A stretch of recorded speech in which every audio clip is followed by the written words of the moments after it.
भूमिका Bharat. This is Bharat FM. Welcome to Bharat FM's signature interview show, Stars Aligned. My name is Mayank Chaya. This morning, though, we are aligned with NASA planetary scientist Dr. Ashwin Vasavada, whose work on average is about 225 million kilometers away from where he is or where we are. Sometimes it moves as far away as 400 million kilometers. It's a good thing that Dr. Vasavada does not have to travel to Mars, where NASA's most ambitious mission to date, the $2.5 billion Curiosity mission, has been digging for all kinds of samples. With a Bachelor of Science in Geophysics and Space Physics from the University of California, Los Angeles, and a PhD in Planetary Science at Caltech, Dr. Vasavada has been involved with Mars Curiosity mission since 2004. He is a long veteran of this mission. As someone engaged in the geologic studies of Mars with regard to surface properties, volatiles, and climate history, he is at the cutting edge of finding out whether Mars ever had or has habitable environments capable of supporting microbial life. Dr. Vasavada is the project scientist on the Mars Science Laboratory in mission with its Curiosity rover at the JPL, which is the Jet Propulsion Laboratory in Pasadena, where he helps lead over 400 scientists worldwide. And finally, a son of Gujarati parents who came to America in the 1950s, Dr. Vasavada very nearly chose a career in music over science, but in the end, his parents persuaded him otherwise. Welcome to the show, Dr. Vasavada.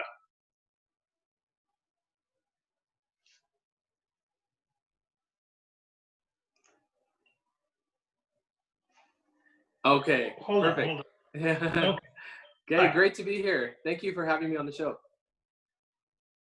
No, it's very nice of you to spare time early morning. It's 7 o'clock for you, but I suppose you are used to very odd times dealing with an object as far away as Mars is.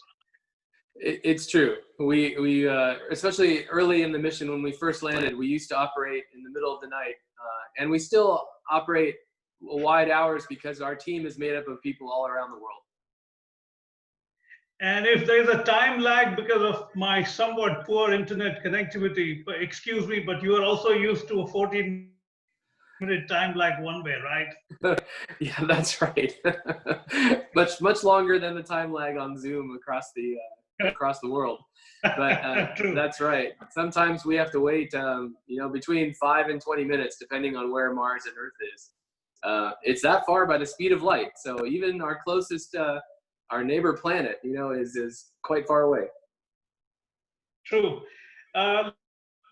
Let me begin with a broad overview. 2020 is the 55th year of Mars exploration. It began in 1965 with Voyager 4 when NASA began there. And from then to now, what do you think are some major breakthroughs, if you can recap somewhat for our audience? Sure. The history of Mars exploration, if you really think about it in total, started hundreds of years ago, because Mars is a planet you can actually see with your naked eye in the sky. Not all the planets are like that, but even from ancient times, people would see Mars, and because it has a red reflection when lit by the sun, it used to inspire some fear in people, in fact. It became lots of different cultures characterize it as kind of a menacing object, an evil object, a bringer of war to the Romans, for example. So that gave it a bad reputation at the start. It then became, it's most known for becoming very popular as a place where there might exist other intelligent life in the late 1800s, early 1900s, where as telescopes were getting better and better, even the 1700s with the early telescopes, people in Europe, for example, would look through those telescopes and they could just resolve some of the markings on Mars, and they confused them with canals or other engineered structures that then they built stories around, that they had to build large canal systems to bring water from the polar caps, which could also be seen with those early telescopes, down to the equator so people could live. And so people's imaginations were really going wild in the 1800s, 1900s, just at the dawn of the space age.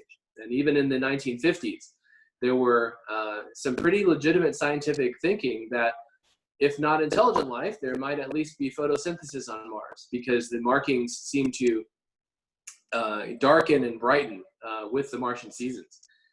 So that set the stage for what you mentioned, the earliest flyby of Mars in 1964. That was conducted at the place where I work, JPL.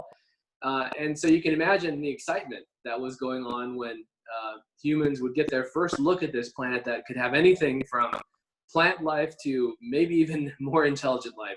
Although that by the time the 1960s arrived, the idea of other humans or intelligent species on Mars had kind of died down. But still, it's quite exciting. And this 1964 flyby revealed what could be interpreted as something very disappointing. In fact, the grainy pictures just showing craters as if the spacecraft went to the moon by mistake. And that, I think, was exciting from a scientific standpoint to see Mars for the first time, but also quite, like I mentioned, I think disappointing to a lot of people that it appeared Mars was a dead world. But fortunes quickly changed, and this is sort of where the last few decades have been, highs and lows, back and forth, where we went from 1964 thinking that there was a barren moon-like planet to just a few years later, 1971 or so, where an even better spacecraft got into orbit around Mars for the first time, Mariner 9, and was able to see huge channels coursing across the surface, dry, and not the engineered ones built by intelligent species, but natural channels carved by giant floods that had coursed across Mars. And in between some of those craters seen by Mariner 4, Mariner 9 actually found lots of streams, networks of rivers and streams coming together on the plains between those craters. So all of a sudden now, lots of evidence for water in early Mars. And that reignited this idea that perhaps life once took hold, probably just microbes, nothing more advanced than that. And in 1976, we tried for a home run. We tried to really, go all the way with a detection of life on Mars surface using what are now, 50 years later, considered very primitive scientific means of doing that. But it was an ambitious attempt, and there was lots of controversy over the initial results, but no life was found. So that kind of set things back again. And since then, to jump forward a little bit, from the 1990s through today, we have instead slowed down quite a bit, become much more deliberate, taken one step at a time, finding places where there's water on Mars, finding places where there's water plus other conditions that would allow life to exist, like nutrients and energy sources. And then, right where we are today, very exciting time, where after all those years since 1976, we're about to try our second attempt of directly trying to find life on Mars. Yeah, Mars is one of the most bizarrely fictionalized planets in our solar system. All kinds of things have been attributed, as you pointed out. And about nearly 55, 56 in terms of microbial life, and that too, Curiosity, which has been the most extensive mission that you are, in a sense, looking at very closely. How close are we really to even having some sense of microbial life on Mars? I think there's a couple ways of answering that. One is that the more we study Mars, especially since the 1990s, and we've taken this very deliberate approach, I think the more likely it seems that life had every chance to originate and evolve on Mars.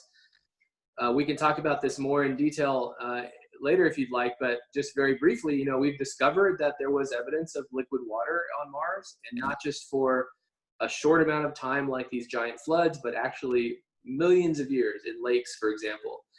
We have then found carbon native to Mars, even slightly larger hydrocarbon molecules, the kind that all of our cells are made of. Right. We found that Mars had nutrients and places that life could survive, and all those factors, as we go on, just makes it seem more and more likely, in a sense, that if Earth had this ability to have life evolve and flourish, why not Mars, which seemed to be just about as good 3.5 or 4 billion years ago? The other way of answering that is that, you know, even on Earth, when we know that life was permeating Earth's surface 3 billion years ago, picking up a rock and being able to conclusively show that there is evidence of microbes that lived 3 billion years ago is extremely difficult. So even when you do that on Earth and all the laboratories we have and all the microscopes we have and all the advanced techniques, it's of course much harder to do it with even a very sophisticated robot. So what we're about to do is undertake a campaign of trying to bring samples from Mars, from very promising sites, back to Earth, so that we can use those same advanced techniques in labs all over the world. So I think if Mars ever had life, I think we have a good chance of figuring it out in the next 10 years. And if that doesn't work, then maybe the chances really aren't very high. You spent close to 16 years on this project. That's a long time in any career. What kind of attachments have you developed, not with just the technology that you oversee, but even in terms of Mars as our immediate neighbor? How do you look at Mars when you look at the open sky, and how do you look at it when you go through NASA instruments? How do you make that distinction? Yeah, it's an interesting question. You know, I think as a planetary scientist, my particular studies have been focused on Jupiter and Saturn and Mars, and always through spacecraft.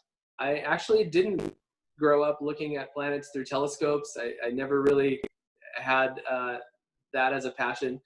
And so now, even today, when I look at Mars in the sky, I have to sort of make a mental connection that this is the same place where my robot is and where all these beautiful high resolution pictures are coming from. So, you know, I really do live virtually through my computer to Jupiter and Saturn and Mars and Mercury and the moon. And I have, you know, the connection I've developed is really, to me, I love outdoors on Earth as well. I'm a hiker. I love traveling in the mountains and the deserts here in California. And what just strikes me almost every day is the latest set of pictures will come down, and I can just imagine walking out on that surface and kicking up the sand and looking at the rocks just like I would here in California. It's a very Earth-like planet, even today, as it's become a lot less Earth-like than it was 3.5, 4 billion years ago. But, you know, there's some places on Mars where you could show someone a picture of, and they would swear it actually was Earth. Right. Gale crater on Mars has been your primary area on this particular mission. Would you like to talk a bit about it? Why Gale crater? Because the next mission, which is Perseverance, is going to look at something entirely different, which is Jezero crater, I believe. Why don't we talk a bit about your crater, which hosted a lake 1 billion years ago, I think. Sure. I think our audience would be very interested in finding out. Yeah. You know, as you mentioned, we have this $2.5 billion project that we've equipped with the most sophisticated instruments ever sent to another planet and the most sophisticated rover. And with this lofty goal of figuring out, for Curiosity, not detecting life, but detecting water and other conditions that could allow life to exist. And all those lofty goals, all that great engineering is useless if you send it to the wrong place. So an equal challenge to all that engineering and scientific thinking was figuring out where to send the rover. And we got a bunch of scientists together, both planetary scientists as well as paleontologists from Earth, who were experts in understanding how evidence of ancient life can be destroyed or can survive over time. And so this was a key part. You know, we're kind of making the assumption, and it's the best one we have at this point, that life on Mars and Earth would be similar, and geological processes and physical processes would be the same on Mars and Earth because the rocks are similar, and et cetera. So the paleontologists who find evidence of dinosaurs or microbes from millions or billions of years ago on Earth could tell us, look in these kinds of environments, because here's where we find the mother lode of fossils on Earth, and here's where, even though life existed, it's all been erased. And so that led us to look for places like lakes and deltas, places where lakes flow into oceans, or places where rivers flow into lakes or oceans, because those environments tend to bring sediment, bring mud in the lake, into the lake, and quickly bury what has been deposited. They also tend to bring in lots of water that's delivered from a wide area, so they can kind of concentrate. If there's a small amount of organic material over an area, if you bring it all in a series of streams and dump it into a lake and then quickly bury it, that's an ideal place to look for organic molecules or other evidence of life that's now been concentrated for you, so you have a better chance of finding it and protected by being buried. And of course, the nice thing about Gale is that there's evidence for all that burial, but then also exhumation, the erosion that happened as the wind carved away those lake sediments and turned it into a mountain, which is a mountain called Mount Sharp inside of Gale Crater. Basically, like when you build a road through a mountain pass and you have to carve away the sides of the mountains and you can see the layers in the mountain, that's what Gale Crater and Mount Sharp offer the rover. We're driving up a large road cut, looking at layers that were deposited in lakes, hoping to find that evidence of concentrated evidence of ancient life, or at least organic molecules. And we found some of it. Right. To take a slight detour, one of the factors that I've been fascinated by, as someone, I have a background in physics for a long time. I've been fascinated by how life, if at all it evolved on Mars, would be so very different, given that its gravity is so very different. The life on Earth is a direct consequence of the kind of gravity that we have here and the way we have grown physically. I'm sure Mars, given its weaker gravity, I think about 34% of Earth. Am I right in saying that? Yeah, about 1/3, yes. Okay, so would you care to talk about how you, as a scientist, might have factored that aspect when looking even at microbial life? Because I'm sure even microbes might develop very differently in a gravity like that. Yeah, I don't know of any studies that looked at that, and so it's a very interesting question to me. I'm not sure I've ever considered how 1/3 gravity would make a difference. We do look at other factors. For example, like you mentioned, gravity is definitely one big difference between Earth and Mars. It's big and maybe not big, in the sense that it's less than 10 times different, but it's still quite a bit different. But another thing that's different is the chemical environment. So it's not clear that Mars ever had an oxygen atmosphere like Earth evolved into. So Mars' atmosphere is carbon dioxide. It's possible that a lot of Mars was more acidic, especially in the later stages. So the thing about Earth, though, that's so instructive is that Earth has so much life teeming in every niche, that life has found a way to evolve into almost every circumstance, except maybe the one you mentioned with low gravity. And so we know how life would make use of very salty environments. We know how life evolves when there's a high pH, very acidic, or maybe low pH, very basic. We know how life evolves under high temperature or very cold environments. And so we can look at where we are in all those areas on Mars and study places on Earth where Mars-like conditions would occur. So there's been a thriving part of Mars planetary science and biological science, I guess, astrobiology, where you look at places such as very acidic lakes and streams on Earth, or very cold places like the dry valleys of Antarctica, or very dry places like There's life, very minimal life, but there's life high in the Andes Mountains in South America, where there's basically never any rainfall. So Earth gives us this wonderful laboratory to figure out what we should look for on Mars. Right. A great deal is being talked about lately in the last 5 years, I think, about terraforming on Mars and perhaps starting a human colony. I personally think it's a bit of an overstatement because why would anyone leave a planet of this staggering diversity that we already are on with such an extraordinary diversity of life and look at something which is almost so completely dead? Just for the sake of adventure, one can think in terms of maybe 5, 10, 15 astronauts going there and staying. But do you really think that we are, in the next 50 years, going to be able to colonize Mars? I think I'm more in line with how you view it. The idea of terraforming Mars is, when you look at the scale of Mars, Mars is 1/3 the diameter of Earth, but it has the same surface area of all the continents of Earth. So, Right. this has consequences for even understanding it scientifically. I often have to remind myself that, we've landed just, I think, 7 or 8 times on Mars. And how much would you understand Earth in all its diversity if you've only landed 7 or 8 times in different places? And when you think about terraforming,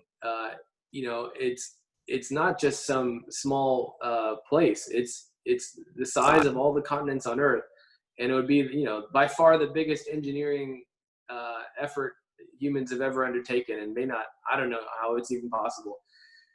So it comes back, I think, to what you're saying, where I do expect that in 50 years we will have people living on Mars and living on the moon, just because, if as long as the world holds up in all these turmoils, we will have people who continue to explore, and we will have people who continue to want to expand. And just like we now have people living full-time in Antarctica and in some places even under the ocean now and then, I think we will have people living on the moon and Mars for those kinds of like a scientific outpost, basically.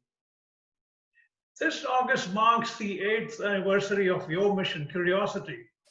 Do you think it has accomplished most of what it set out to, and what's its lifespan beyond this? Right. Yeah, we landed in August of 2012, and within, and as I mentioned earlier, our main mission objective was to figure out if Mars ever was a habitable planet. So we knew from the previous missions that there was all this evidence of liquid water, and the Spirit and Opportunity rovers that were immediately before Curiosity found evidence of liquid water in 2 different places in very different environments on Mars. But we didn't know yet whether all the other things that life needs were there, the chemicals that life uses, nutrients, sources of energy, and how long these environments lasted. And so we went to Gale Crater because it had the evidence of lakes that we talked about earlier, and because it had this very tall mountain that had all these layers. So we thought, there's a lot of time that's been recorded when you have so many layers. So a geologist can study eons of ancient history in a stack of layers like that. Right. So what we found in the first year of the mission, really, we drove not even to the mountain yet, but even while we were still on the plains of the crater around the mountain, we saw a place that looked like it might be one of these ancient lake beds. We drilled into it. From the geology standpoint, it really did appear that we were at the end of a stream where there was a flat area of rock that was composed of very silty particles, which would be just what would settle out in a stream, in a lake. We drilled that rock, and we found evidence of clay minerals, so evidence that water had turned those volcanic sediments into clay. Just like would happen on Earth in a wet environment. We found evidence of carbon, nitrogen, oxygen, phosphorus, sulfur, all the elements that life requires. We even found some evidence of slightly larger organic molecules that had preserved over 3 billion years from when that lake was there for us to still be able to study today. Survived all the radiation, survived all the oxidizing chemistry that can destroy things.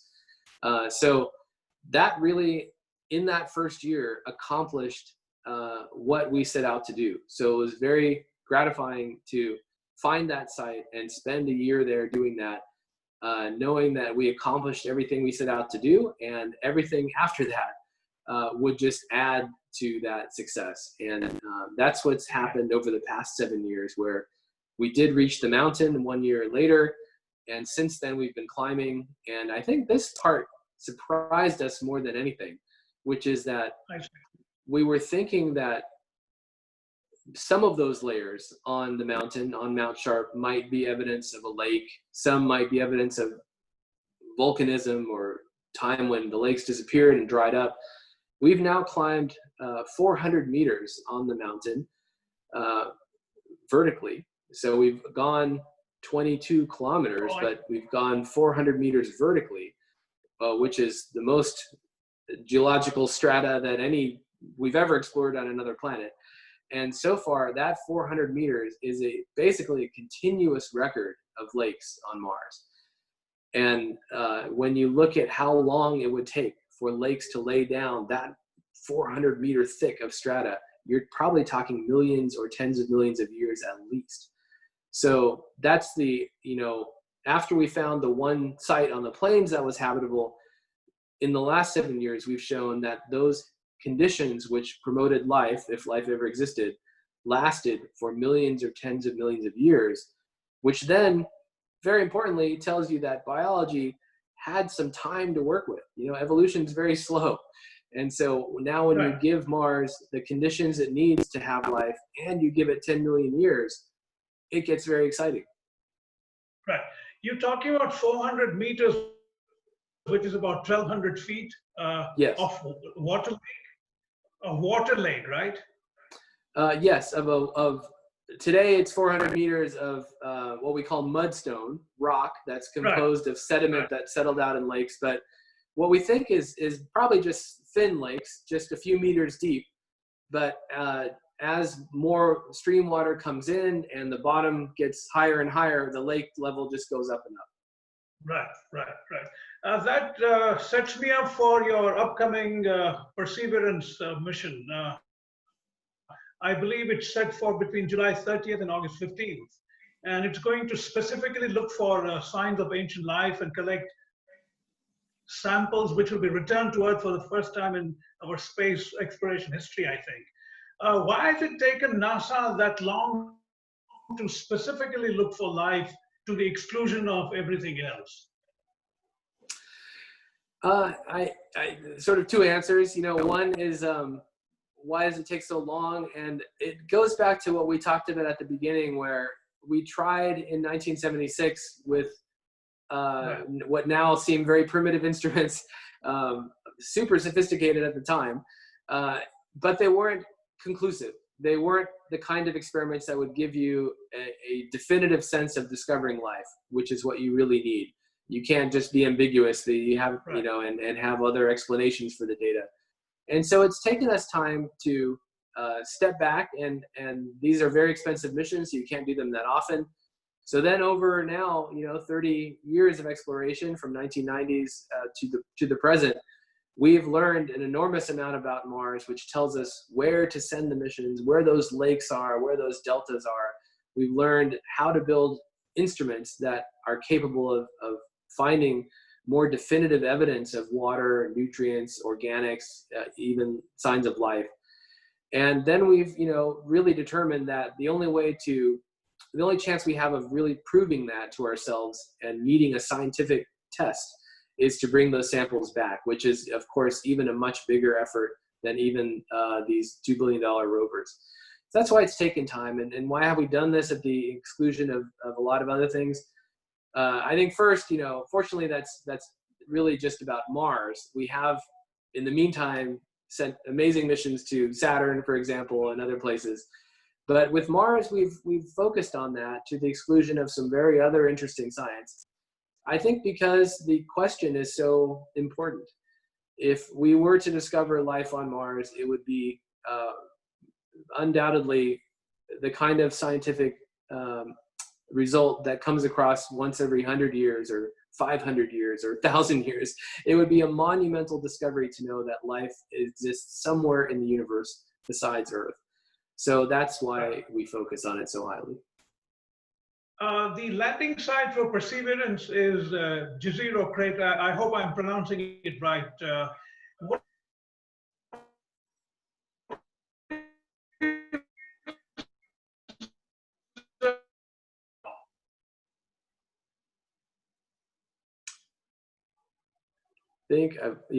I'm sorry. I missed your entire question. It lost connection. No, I was saying, tell me the reason for selecting Jezero Crater for looking for life specifically. What is it that in its structure that differs from Gale Crater? Sure. It's the same and different. It has similarities and differences. So just like with Curiosity, the science team that works on Perseverance, which is a different team, I'm not involved in that project, they of course want to build on what the previous missions have done. So they could see that our approach to finding an environment where evidence can be concentrated in lake environments, for example, paid off for us. And so I think that's still that same scientific thinking holds for their mission. So they were also looking for lake and deltas on Mars, and they found a crater called Jezero Crater. I don't know exactly how to pronounce it, but I say Jezero. And Jezero Crater is a crater on Mars with a river flowing into it and a spectacular delta, a fan of material that spreads across one part of the crater, even much more obvious than what we had at Gale Crater. And the thinking was two things. One is that you have a crater that has a delta, so you have the same idea that material from a wide area can be brought into the crater, and a lake was there. So the lake environment would have both created the liquid water conditions necessary for life, as well as concentrated and buried that evidence. Secondly, that crater isn't formed in a slightly older part of Mars, and it has the chance of offering the mission to study rocks and sediment that date from an older time. So we think what happened on Mars, very briefly, is that about 4 billion years ago is probably when it was the wettest, had the most liquid water, and maybe also the warmest. And then somewhere around 3.5 billion years ago, things started to change very rapidly. The atmosphere was lost. The planet cooled down. The climate cooled down, and a lot of the water was lost. And by 3 billion years ago or so, it basically was the cold and dry place it remained all the way till today. And so Gale Crater is at around the 3.5 billion year mark. So we're studying right at maybe the final stages of when Mars was able to be warm and wet. Whereas with Perseverance, they'll be able to look a little bit further back in time when maybe even better conditions existed. So it's, we can make assumptions. Everything I'm just telling you is just our primitive thinking based on our understanding of Mars, even after 50 years. So it's good to look in both eras. We may be surprised. Maybe the 3.5 billion year time frame is better than the 4 billion year, or maybe it's reversed. So it's good to explore both eras. Right. Just to complete the thought on the upcoming mission, is there any word on when the flight to bring it back might materialize? Because the attempt is to bring those samples back to Earth for testing. Have you any sense of when that might happen? I don't know the exact dates they're talking about, but I think it's somewhere in the 2030s. So maybe it'll take a decade after the mission gets there. So the mission itself will last at least 2 years, probably much more, like most of these robots do. We have sort of a time that they're designed to live, and we'd be very disappointed if they lived shorter than that. But of course, they're engineered to live beyond that. So hopefully, even Perseverance will go around and explore it does have a different mission than Curiosity. You know, and Curiosity, as well as Spirit and Opportunity, you try to accomplish your prime objectives within that 2-year time frame where the mission was built to survive. Everything after that, you have a little bit more freedom in a relaxed way to explore and add to what you found. Perseverance, on the other hand, needs to get those samples sealed into tubes, and they need to deliver those tubes into places where they're going to keep them on the surface to be collected. And they have to do that relatively fast because they don't want to risk the rover breaking down before that's done. So they'll explore this delta, then they'll climb out of the crater and maybe explore those very older, those 4 billion year old rocks. They'll put the samples into tubes, leave those tubes there. And then what needs to happen in the next 10 years is that a set of missions then goes to Mars to deliver a small rover to collect those sample tubes, they call that the fetch rover. It fetches those tubes, brings them back to a rocket. So a spacecraft, probably the same one that brought the fetch rover, also brings a rocket that's about 2 meters tall. And that rocket is capable of launching those samples into orbit around Mars. So we don't have to bring a huge rocket, but we still have to bring about a 6-foot high rocket to launch into orbit around Mars. And then yet another spacecraft comes to Mars in orbit, rendezvous with that now orbiting cache of samples, and then fires a rocket to go back to Earth. And then you have to deliver them through the atmosphere of Earth in a very safe way, just in case there's any chance of biological contamination. You don't want to bring anything from Mars that's bad for Earth. Right. So all that's being very carefully designed, and that series of spacecraft, for reasons both for technology and then of just, of course, money, it always is a driver, will take another 10 years or so to accomplish. Right. To shift gears a bit, was there anything in your upbringing that may have prepared you for what you eventually became?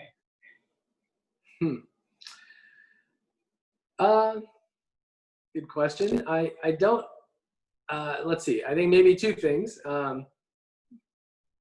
Two things have maybe come together. One is a love for the planets, and it was very specific. Like I mentioned before, I didn't really ever look through telescopes. I didn't ever want to be an astronaut. I really, I think what got me was when I was growing up, we were doing the Viking landers in the 1970s, and we were doing the Voyager missions in the 70s through 80s. And that's what would be on the scientific television shows that I would watch. And I would see scientists at places like JPL, where I work, looking at their computer screens as images would come down, and they'd see for the very first time, this sight that no one had ever seen before. And they would see all these amazing ways that physics and chemistry and geology play out on other planets.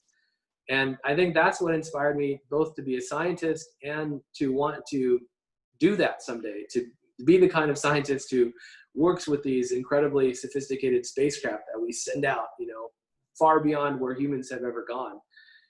Maybe the other thing is just a love for exploration, even apart from the planets. I just, I grew up, like we mentioned, hiking, going around to mountains. I love just seeing what's around the next corner. And I think that inspires me too. With the rover on Mars, there's nothing like seeing a brand new vista every single day that we drive the rover. That's true. I mentioned at the top of the show while introducing you that music was certainly a possibility for you growing up. And in a sense, you were persuaded by your parents to look at something of this nature as well. What's with your music? Did you continue your interest in that? And what kind of music are we talking about? Yeah, I started both on piano and percussion, drums, early on. And so that's what, especially drums, I just really became, I developed a love for it. And specifically then going not just, drums, but percussion, like in an orchestra. So was able to do that even through college. So actually I maintained both both interests for quite a while, all the way through college and graduate school. I was able to both be a scientist and also play in some of the orchestras and symphonies at the various schools that I attended at UCLA and Caltech. So that was wonderful. Music is, there's a lot of actually scientists and engineers who have an overlap in music. Maybe it's the way our brains work. Right. And I certainly, you have to choose at some point. And unless you're superhuman, which some people are, but not me, you don't have enough hours in the day to become both a professional musician and a professional scientist. So after graduate school, I did have to focus on one thing. And so, now music is a hobby. I, of course, don't get to play in symphonies anymore, but I still have a piano behind me. Every now and then get to play some drums. So, so that's nice. That's how that went. I have been wanting to ask you for a while because there is a great deal of interest in any space enterprise in India. There's a whole class of young Indians who are obsessed with NASA, as you might know. What would you tell, say, a young person sitting in a small town or a village in India who is fascinated to the extent that you were fascinated, but doesn't have the means or the ability to graduate from there? What's the first important thing a young student in India can do to pursue a career that you have pursued? I think continue to follow what you're passionate about and do your best to find the path that takes you there. I didn't grow up in India. I don't know the situation enough to give very practical advice, but I can tell you that while I have I'm very fortunate to have the job I have. It was not a straight path for me either. I grew up in a smaller town myself in the United States, and not the kind of place that generally turns out future scientists and Mars explorers. And so, and yet, I was passionate about it and found opportunities to pursue it by, seeking out people. When I was in college, I really didn't know how to pursue this field myself. So I just I was a little aimless for a while in college.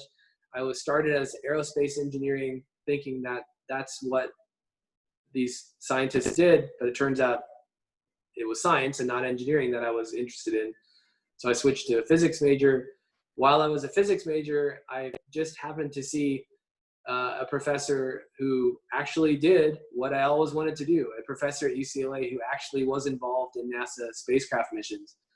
And through taking his class and showing that I was very dedicated and interested in the subject, he offered me a summer research job.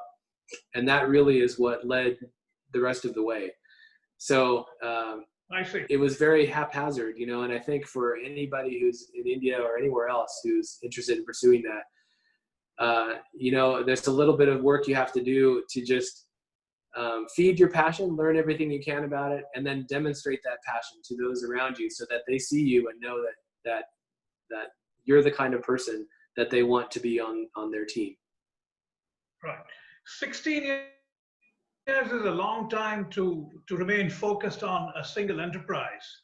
How did you manage to retain your enthusiasm for something that may or may not work eventually? I mean, you're lucky that curiosity went through a series of extremely complicated maneuver to get where it is now. How did you manage to survive that ordeal for 16 years? It's not 16 years from 2004 up to 2012, which is about 8 years, but still it's a long time. Yeah. This business is not for the timid, not for the faint of heart. And it gives you some gray hair. 1999 was the first chance I got after I graduated with a PhD to be involved in a spacecraft mission. Up until that point, I had worked with professors. I'd sort of worked indirectly on the Galileo mission to Jupiter, but 1999 I actually got hired to be part of the Mars Polar Lander team. And Mars Polar Lander was a very inexpensive mission that was designed to go to the pole of Mars and study the ice there. And very exciting to be part of a small, it was almost like being in a .com, because unlike Curiosity with thousands of people, this mission was 50 people in a room, very inexpensive, but worked there for an entire year, and we all gathered for the night of the landing. And after, at that point, I'm only 24, 5, I can't remember, 26, 77 years old. And 1 year of your life is still a very long time. And so after that entire year of working on that, we witnessed it being lost on the day that it was supposed to land on Mars. And so that was, of course, very disappointing, and gives you that sense that that planetary exploration, not just Mars exploration, is still something that we're learning how to do successfully. So then, I got the chance then to work on the Cassini mission. There just wasn't another opportunity to work on Mars at that time. But when I got the chance to work, once again on Curiosity, you just have to take the risk. I did feel more confident because Curiosity was a $2 billion mission, which meant that NASA was going to do lots of extra work to ensure its safety and make sure it was successful. But you never know. There's still things that can happen to these missions, no matter how expensive and how careful NASA is. So it was very emotional night when we launched and when we landed. I was able to witness the launch and seeing everything you've worked on for 8 years be attached to basically a controlled explosion as it's going into space, and seeing and feeling the power of the rocket in your chest, knowing that all of your delicate scientific instruments are on top of it, and knowing that, seeing so many videos of rockets exploding and everything else, very tough. Then landing, of course, you're completely blind to it. You're just seeing little telemetry come in on computers and someone's telling you what's happening. And I just, I really was it was a very difficult night, because that at this point, a decade of your work and the work of thousands of people could vanish in an instant. And fortunately, that was not the case. And we landed. We have since then had another time, 200 days into the mission, where we nearly lost the entire rover because of multiple problems that all occurred at once on the computer system of the rover. And we had to, in the middle of the night, save the rover by quickly forcing it to shut down and reboot on its backup computer, which is a very risky move when you don't exactly know what's causing the problem. So, I think I've lived through 3 times, the launch, the landing, and the Sol 200, where that it could all end within seconds. And that's just the nature of the business. But the reason we do it is because of what's behind me here. And, you see these incredible vistas of Mars, and you're making discoveries that are going to be, profound ones for not just yourself, but all of humanity.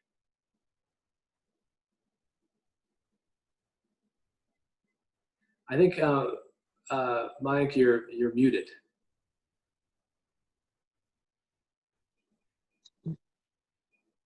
Can you hear me now? Yes. I'm sorry, my internet is getting very badly, so I've had to switch to my mobile phone now. Pardon me for that.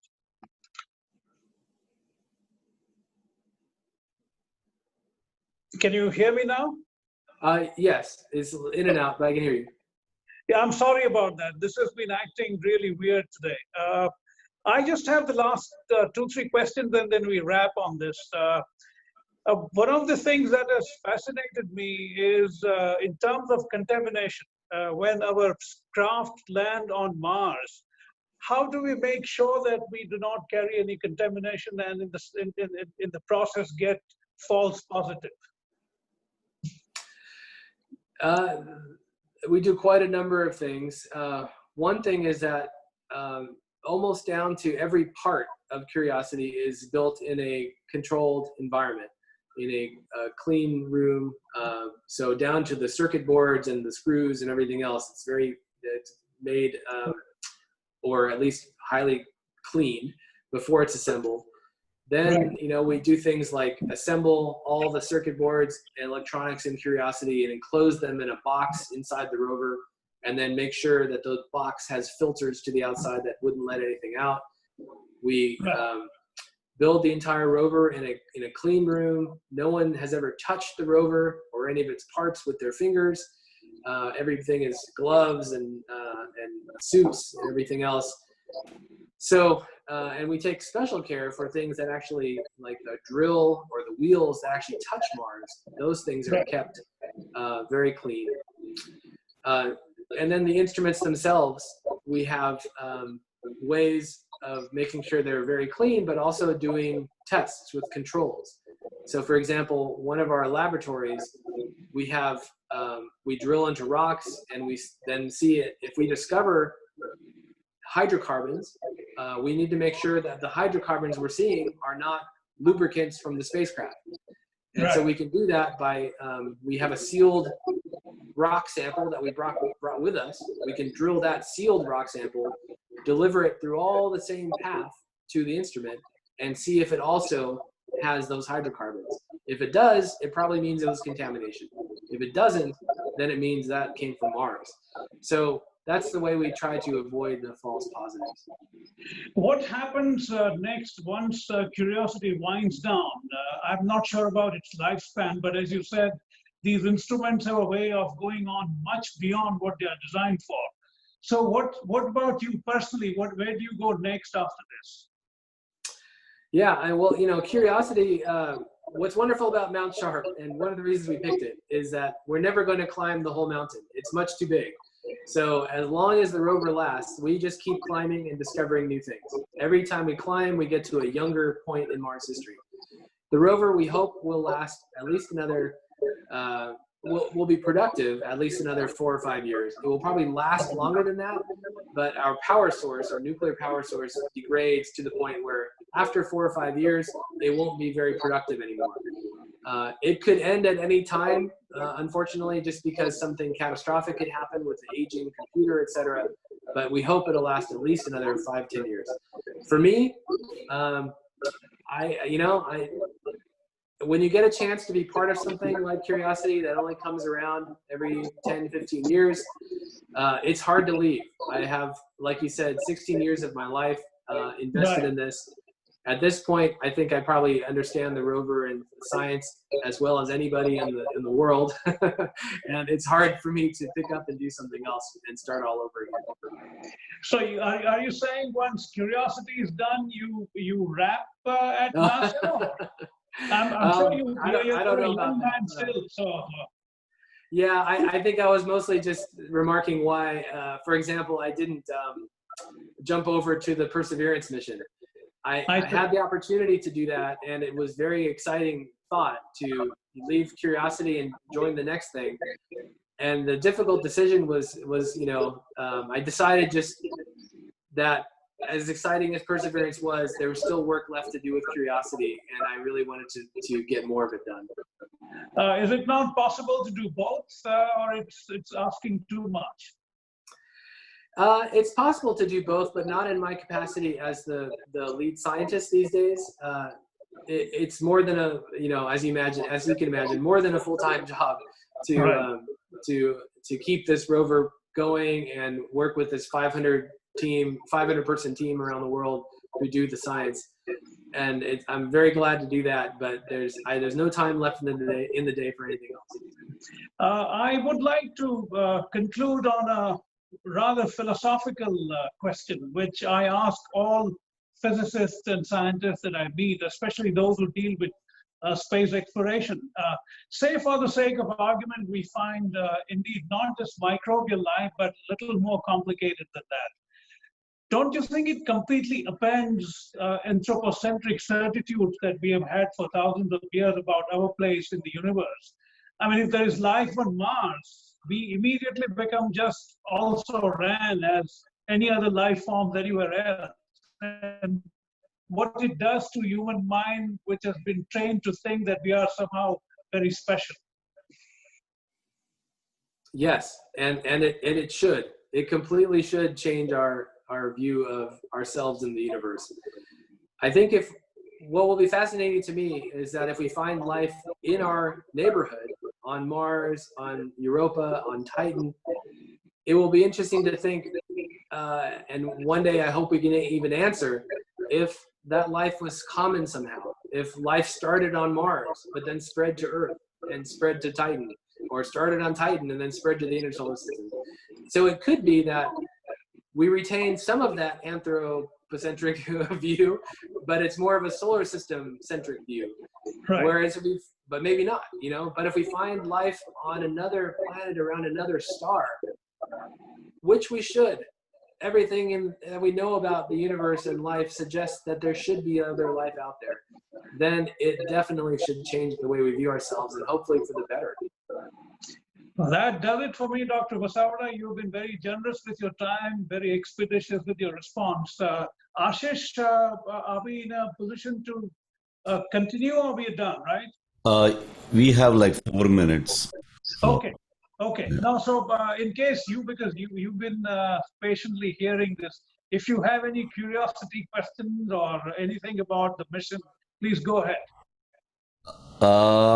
Actually, I don't have anything right now. Okay, so If let me then ask a couple of things that I had in my mind Sure. to Dr. Vasavada. I hope it's okay. Another 5 minutes. Sure. Okay. In terms of, we discussed the last time when I interviewed you, and we discussed a bit of India's space program. How closely do you follow what India has been doing? India has a craft around Mars. I don't know what it's producing now, but pretty soon you'll have China is getting ready. The UAE is getting ready. There are 3 Mars missions in the next 4 to 6 weeks, I think. So Mars is coming under even more intense focus. What do you expect these missions to achieve as a professional who has been there for a long time? I think it's really exciting that so many different nations and space agencies are exploring Mars.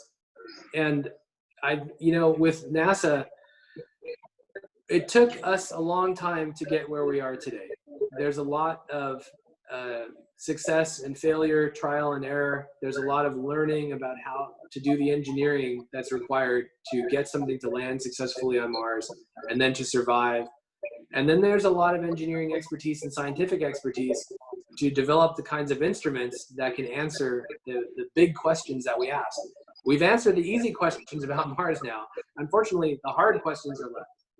So the other nations that are just starting to do this now, it's challenging because they have to develop that expertise more rapidly perhaps than NASA did if they want to then be able to answer the really meaningful questions that are left to be answered, which are quite challenging to answer. So on the one hand, I think it's very exciting. Overall, I think it's very exciting. And I think that even if the current spacecraft fail or the scientific instruments aren't producing the results that maybe we hope they would, NASA has been there many times. And I have every confidence, especially from India, that the kind of people that work on these projects in India will succeed and succeed wonderfully in joining NASA and other agencies to do this wonderful work. And finally, to talk a bit about your family, your parents came in the 50s, right? Yes. And what was their motivation to come to the US? It was for studies, and I think just to pursue a career in the United States.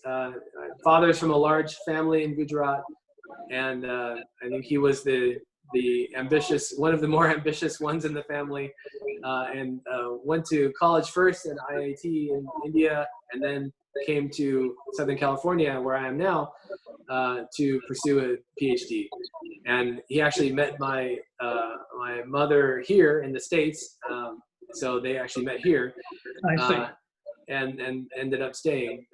So it's nice to have.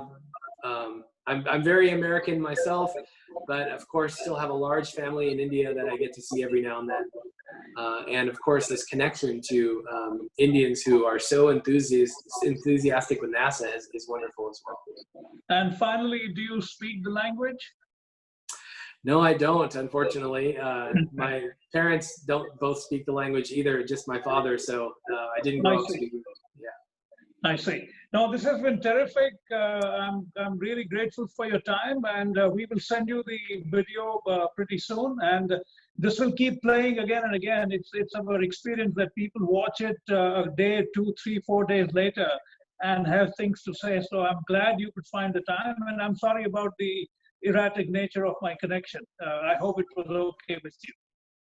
It was perfectly fine. Thank you very much for having me. Thank you so much, and have a wonderful rest of Sunday. All right, thank you. Bye-bye. Bye-bye. This is Bharat FM. बजेगा भारत झूमेगा भारत